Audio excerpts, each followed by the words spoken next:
Salut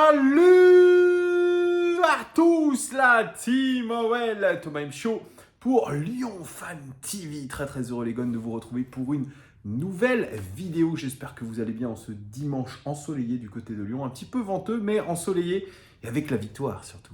2-0 contre l'OGC Nice. Je me permets de prendre une petite gorgée de café. Ça fait toujours du bien le café, un bon petit café pour fêter la victoire de notre Olympique Lyonnais.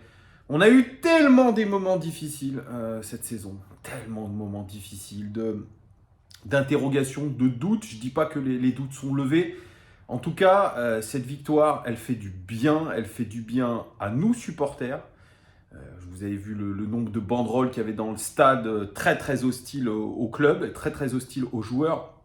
Elle fait du bien à l'institution Olympique Lyonnais, elle fait du bien au coach, elle fait du bien aux joueurs, elle fait du bien à tout le monde, cette victoire. Vraiment, on était à un tournant un petit peu, même si on peut le dire aujourd'hui très justement, le tournant, c'est toute la saison finalement. On a tellement perdu en début de saison, il a fallu attendre le 12 février pour avoir une prestation aboutie. Et c'est d'ailleurs dans ce sens que va aller la première chose que nous avons apprise de ce match-là, c'est enfin le match référence. Enfin, je disais après le match contre Marseille, je disais, on a fait un match référence contre Marseille. On a fait une deuxième mi-temps de très haute volée, mais ça faisait très longtemps, et je vais dire, il n'y a pas une seule fois dans la saison où on a fait un match complet de la première à la 90e minute. Et ça, c'est en ça que c'est un match référence, en termes d'intensité, en termes de justesse technique, en termes de détermination. On a été présent. Franchement, c'est une vraie belle victoire. Peter Bosz disait hier soir, j'étais supporter de l'Olympique Lyonnais sur le banc de touche. C'est le meilleur match de l'Olympique Lyonnais depuis le début de la saison, by far en anglais. Il a dit de très loin.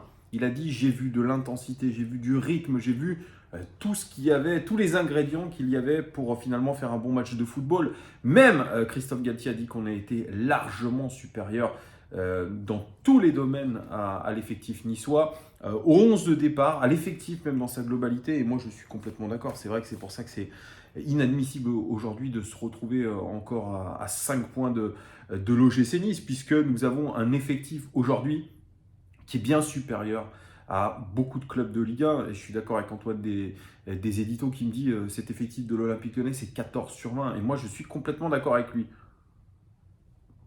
14 sur 20, évidemment, quand vous voyez rentrer des joueurs sur le terrain comme Lotomba, comme d'autres, voilà, j'oublie les noms du côté de Nice, mais voilà, le banc de touche, il est absolument famélique du côté de Nice. Alors, bien sûr, vous avez Casper Dolberg, etc. Peut-être qu'il y avait, je crois il manquait certains joueurs aussi. Mais bref, effectivement, on est en droit d'attendre des prestations de l'Olympique Lyonnais régulièrement comme ça. Mais ça date pas d'aujourd'hui, ça date pas de Peter Bosz, ça date pas de Rudy Garcia, ça date pas de Bruno Genesio, ça date de très longtemps. On a beau changer l'effectif, on a beau changer les entraîneurs, c'est toujours un petit peu la même chose. C'est cette irrégularité pointée du doigt par les supporters de l'Olympique Lyonnais dans une banderole, une irrégularité et une mentalité à vomir. Ce sont les propos des Bad Guns notamment. C'était absolument aujourd'hui, plutôt hier, une nécessité de changer d'attitude, de passer la seconde et de profiter un petit peu de ce nouveau souffle.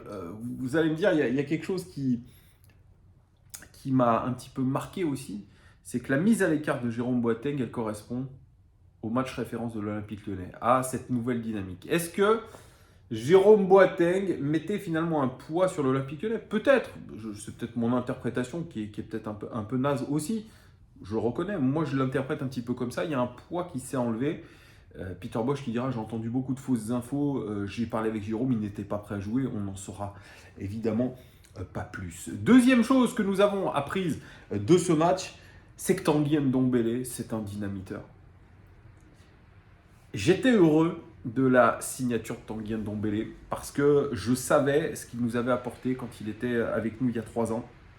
Des matchs de très haut niveau, une qualité rare soulignée par ses nombreux entraîneurs et plutôt prestigieux, dont José Mourinho, qui dit que franchement, s'il se met à un niveau élevé, s'il il a de la continuité dans ses performances, s'il est concentré sur son rôle dans l'équipe et qu'il ne joue pas tout seul, c'est l'un des meilleurs milieux de terrain du monde. C'est peut-être l'un des meilleurs milieux de terrain français ou le meilleur milieu de terrain français. Voilà, c'est peut-être trop tôt aujourd'hui encore pour dire que c'est déjà un taulier. Mais sur ce match et demi qu'il nous a fait, en comptant la mi-temps à Monaco, c'est stratosphérique. Les prises de balles, le jeu vers l'avant, l'impact dans les duels. Même ce que disait Rémi Vercoutre en après-match, il dit quand il est sur le terrain, il parle à ses coéquipiers, il leur dit tiens, toi tu vas te placer là, toi tu vas te mettre là, j'avance, etc. C'est un meneur d'hommes. On a finalement quitté un Tanguy Ndombele en dilettance. Il a été poussé plus ou moins vers la sortie par son club. Et voilà, où on lui disait qu'il était dilettante aussi, qu'il n'était pas concerné par les choses. Un Tanguy Ndombele extrêmement concerné par le projet de l'Olympique Lyonnais, par ce qu'il a à faire sur le terrain, par ce qu'il est venu faire au club. Et c'est tout simplement magistral, vraiment.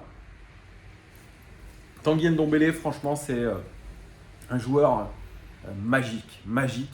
Et je pense qu'il nous a apporté ça.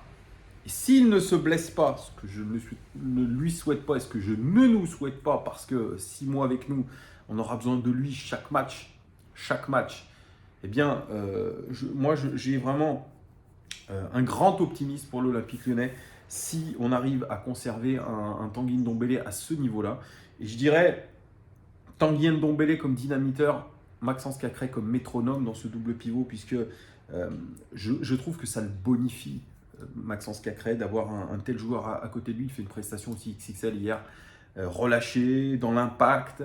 Ce double pivot, pour moi, je ne jette pas le bébé avec l'eau du bain, mais je trouve que Tanguy Ndombele et Maxence Cacré, ça a beaucoup plus de gueule, les amis. Vraiment beaucoup plus de gueule que Cacré-Guimarães. Guimarães, il avait ses qualités qui sont différentes de celles de Tanguy Ndombele, mais Tanguy Ndombele, il est bien plus complet. Aujourd'hui, il est bien plus complet. Donc, moi, je me satisfais. Alors, j'attends, bien sûr, sur la durée qu'il y ait des prestations comme ça, on verra. Mais en tout cas, top niveau. Troisième chose que nous avons apprise du match d'hier, c'est que le plan de Peter Bosz a fonctionné, notamment dans l'intensité. Il avait prévenu ses joueurs, c'est ce qu'avait dit Romain Fèvre sur ce match. Je crois que ce match a été préparé de main de maître, vraiment. Je pense que tout le monde s'y est mis, même peut-être toute l'institution, elle, s'est penchée sur ce match. Comment le gagner en mettant tous les ingrédients possibles et imaginables. D'ailleurs, Peter Bosz a, je pense, mis l'accent sur l'intensité, sur les choses qui n'avaient pas marché du côté de Monaco, notamment les premières minutes de jeu. Là, on a vu que dans les premières minutes de jeu, on avait réussi à obtenir un penalty. Déjà, c'était largement meilleur. Dans les attitudes, dans le fait de presser très haut, d'aller récupérer les ballons le plus haut possible, d'étouffer finalement cette équipe niçoise, ce que Galtier a très bien convenu, que l'équipe niçoise avait été étouffée, qu'il n'avait pas réussi à trouver des sorties de balles cohérentes, satisfaisantes.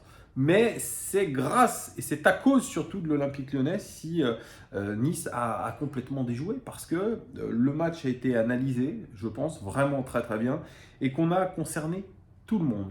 Chacun de nos joueurs était concerné à son même niveau. D'ailleurs, c'est ce qu'a dit Peter Bosz. Il a dit on n'avait pas 2-3 joueurs qui jouaient leur partition, on avait une équipe, on avait un collectif.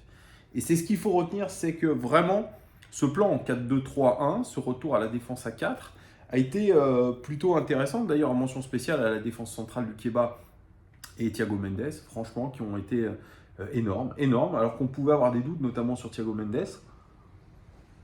Et on a vraiment réussi à faire ce qu'on voulait, vraiment à avoir des transitions hyper efficaces, hyper rapides vers l'avant, du jeu à une touche de balle.